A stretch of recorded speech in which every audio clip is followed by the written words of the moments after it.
Kurien. Can you tell us about the role of Operation Flood and how successful has it been in making India the fourth largest producer of milk? I suppose you are aware that when the National Dairy Development Board was created by the Government of India at the level of the Prime Minister, the brief given to the National Dairy Development Board was to replicate Anand throughout India. Now, unfortunately, however, the Government of India was in no position to give the funds required to do this job. Therefore, the first problem of the Dairy Board was how to raise the funds. It was at this time we came to know of the huge surpluses accumulating in Europe. Surpluses of milk powder, surpluses of butter, mountains of them. And we saw in this a possible threat not only to the future development of dairying in India, but also to whatever we have achieved so far. Because there is only one economic solution to this surplus problem, and that is to burn it. But public opinion in those advanced countries itself will not permit them to burn a food item when half the world is starving. So then what alternative is left? The only alternative that was left to them was to give it away. And then came the question, to whom can they give? They cannot give it to Urundi, Burundi, because that will take care only of a pinch. And we are talking about mountains. So then clearly they have to give it to a large country with a large population or large consumption. And now we therefore come down to China. But unfortunately, Chinese don't drink milk. So we logically come to India. They have to give it to India. This is how we argue. And now if they give it to India and our government accepts it, and then my government starts distributing it after recombining it into milk to children in Delhi, because Delhi is the center of the universe as far as our fellows here are concerned, or subsidized rate in many cities, they will wreck the milk market. That would be a serious disincentive to our farmers to produce milk. In many countries, these gifts of commodities have ruined internal production and sapped the will of the farmers of those countries to produce the product, because prices are dropped by dumping. Dunkel or no dunkel, these things happen.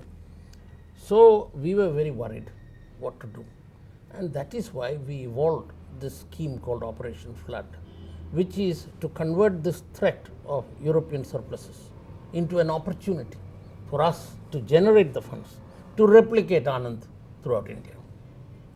And so we evolved Operation Flood, saying that we as the National Dairy Development Board, an agency of government, we shall receive the commodities. We will build 4 dairy plants, one each in Bombay, Delhi, Calcutta, Madras, which is our principal markets.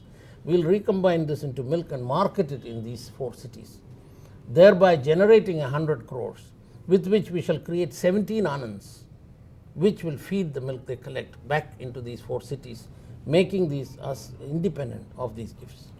That was Operation Flood in very brief. One of the most spectacular things of the Anand pattern has been the emergence of Amul as a brand. This is for the first time in a country where you see an emergence of a brand from a cooperative movement which is nationally accepted. How was Amul as a brand created? Well, as you know, when we started manufacturing products like butter and milk powder, baby food, etc., it had to have a trade name.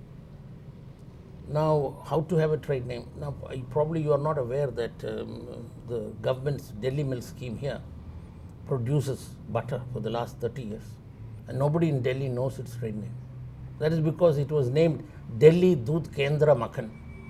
Now, which fellow goes to a shop and asks for Delhi Doodh Kendra Makhan? Clearly, I cannot also call our butter Kaira District Cooperative Milk Producers Union Butter, and nobody will buy it. That's not marketing. So, when we called in some marketing skills to advise us what to do, we discussed many names. And then one name that emerged was Amul, Anand Milk Union Limited. And Amulya in Sanskrit means priceless. But then my marketing specialists of advertising agencies, etc., said, you cannot use such a name. How can you sell anything in India which has got an Indian name? No respectable Indian will buy it. You have to call it Prince of Wales butter Lord's butter, Express butter, Polson butter. All names must give the impression it is made by foreigners and it is probably a foreign product. No Indian buys anything that is Indian.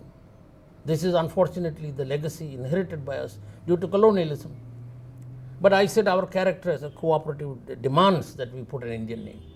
But as I said, this is the first time an Indian name is being put on a butter. You may not succeed in selling. I said, doesn't matter if I don't sell. That is how Amul was evolved. Amul name was given.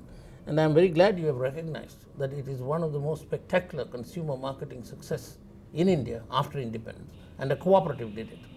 And was the campaign, purposely thought of, addressing children, addressing not eating, those relationships?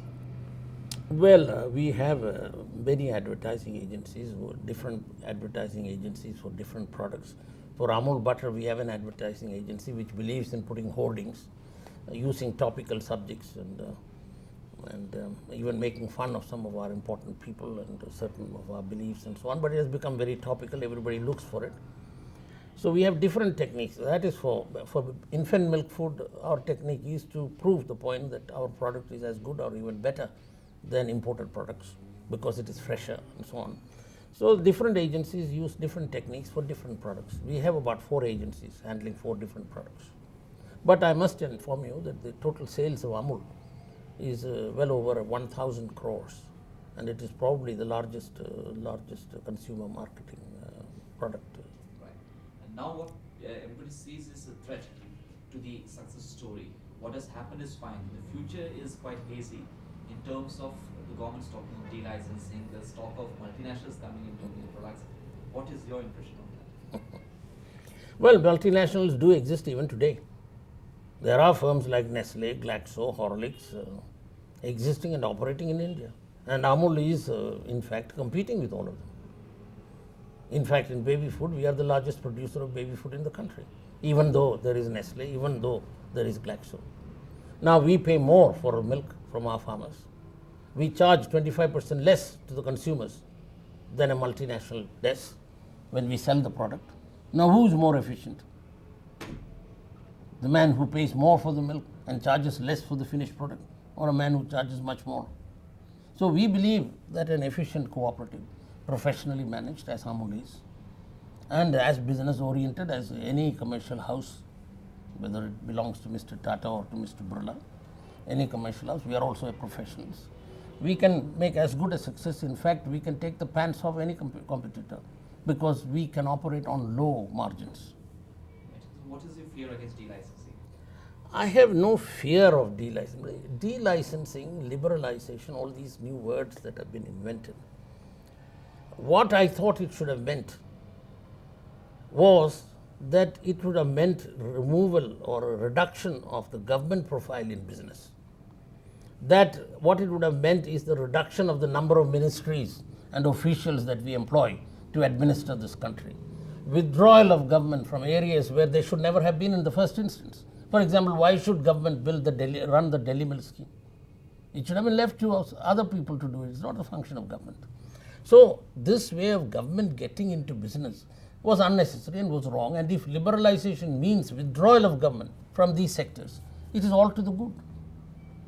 Secondly, I feel that liberalization should first of all have applied to agriculture before it applies to industry. Because I am one of those who believe that, the terms of trade is against agriculture and in favor of industry. I am one of those who believe that our rural areas have been discriminated against compared to our urban areas. That I am one of those who believe that industry has exploited agriculture. So if you liberate industry and you keep agriculture in chains, then we will be further ravaged. Agriculture will get further exploited.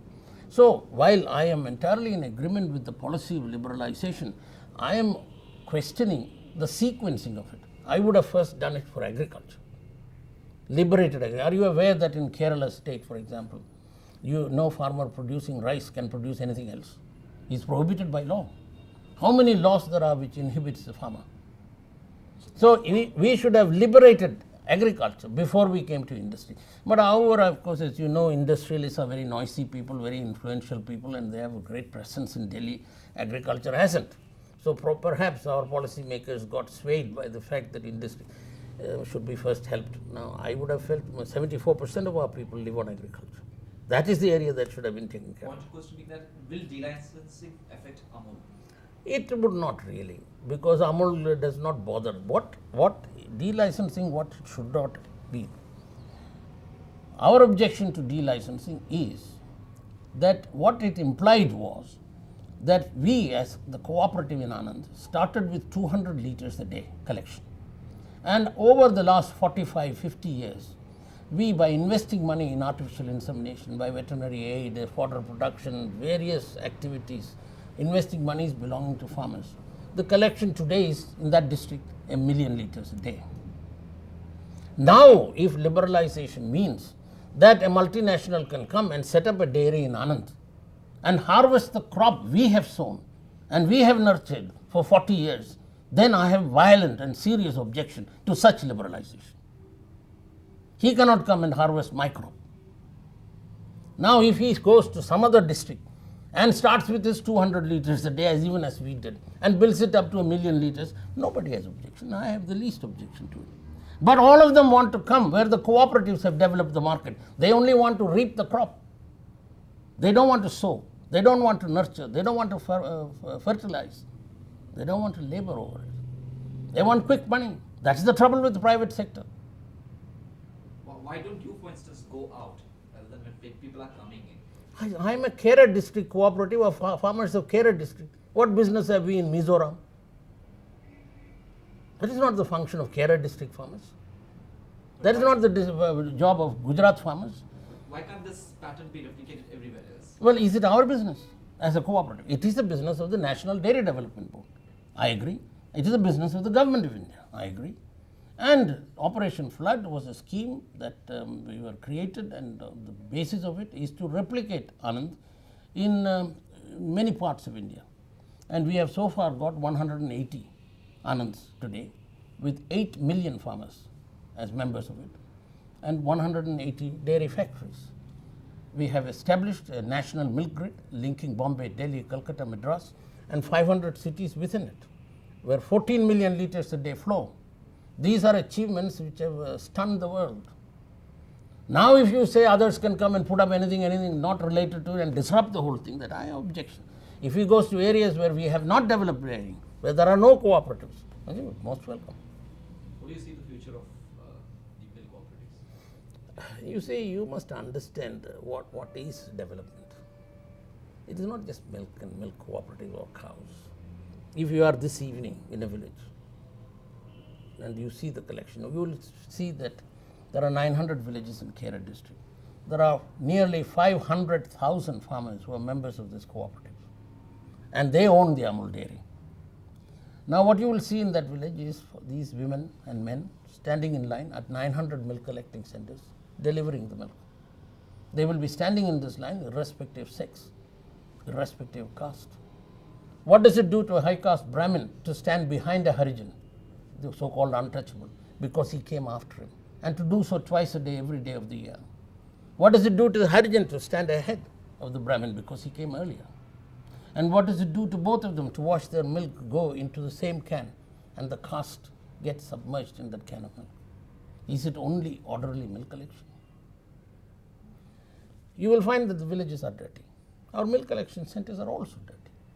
But you will find that this collection center is a little cleaner than the rest of the village. Somebody has sprinkled water around it to keep the dust down.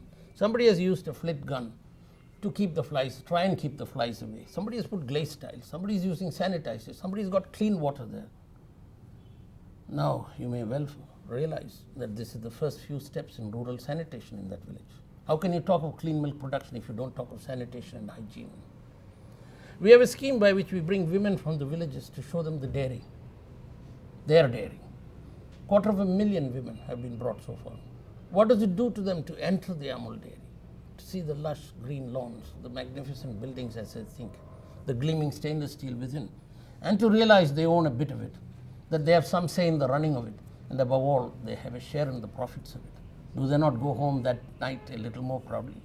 We take them to the cattle feed compounding factory. We show them how feed is formulated. We talk about 17% protein, We talk about addition of vitamins, minerals. Do we not have to explain to these village women what is protein, what is vitamins, what is minerals? Dr. Kurien, what you're in crux trying to say is Amul is not a product, it's It is what we are talking about is seeking the larger dimensions of development, which is development of man. Development of milk, development of cows is not so important as development of man. And to develop man, you have to involve him in the processes of development. You have to create structures he commands. You have to give him the responsibility so that he becomes responsible. That is what Anand is, that is what Amul is, that is what Operation Flood is.